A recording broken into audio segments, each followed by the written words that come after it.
બાપુ, આપે અમને રુદ્રાક્ષની ઉત્પત્તિ વિશે તો બહુ સરળ રીતે સમજાવ્યું, તો હવે અમને એ જણાવો કે જો કોઈએ રુદ્રાક્ષ ધારણ કરવો હોય તો એમણે કેવી રીતે નક્કી કરવું જોઈએ કે એમને કયા મુખીનો રુદ્રાક્ષ ધારણ કરવો? ઘણા બધા લોકોના મનમાં આ પ્રશ્ન હોય છે. લોકોને એવી ઈચ્છા હોય છે કે આપણે રુદ્રાક્ષ ધારણ કરીએ, પણ કયા મુખીનો રુદ્રાક્ષ ધારણ કરવો એ લોકો નથી જાણતા. માટે ક્યાંક લોકો છેતરાય છે. તો જે વ્યક્તિને રુદ્રાક્ષ પહેરવાની ઈચ્છા થાય છે એ વ્યક્તિ પોતાની જાતે જ નક્કી કરી શકે કે મારે કયો રુદ્રાક્ષ પહેરવો જોઈએ.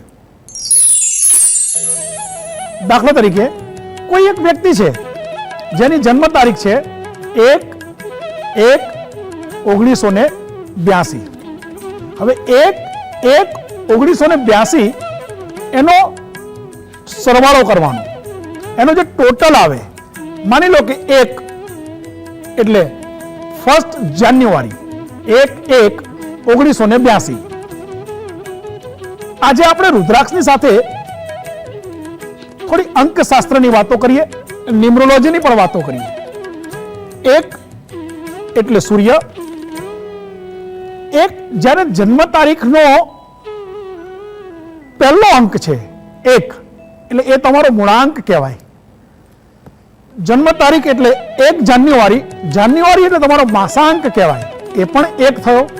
અને 1982 1 + 9 + 8 + 2 એટલે 1 ને 9 10, 10 ને 8 18 અને 18 ને 2 20 એટલે થયો 2. એટલે 2 તમારો વર્ષાંક થયો કહેવાય. તો મિત્રો એ યાદ રાખજો, જે વ્યક્તિને રુદ્રાક્ષ ધારણ કરવો છે પણ એ મૂંઝવણમાં છે કે મારે કયો રુદ્રાક્ષ પહેરવો, તો એવી વ્યક્તિ પોતાના જન્મ તારીખનું ટોટલ કરે.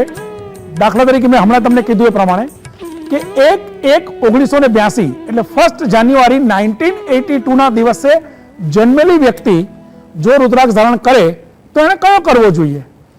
પહેલા તો જન્મ તારીખ એટલે 1/1 એટલે 1 + 1 = 2. 1982 1 + 9 + 8 + 2 = 20. એટલે ટોટલ થયું 1 + 1 + 2 એટલે 4.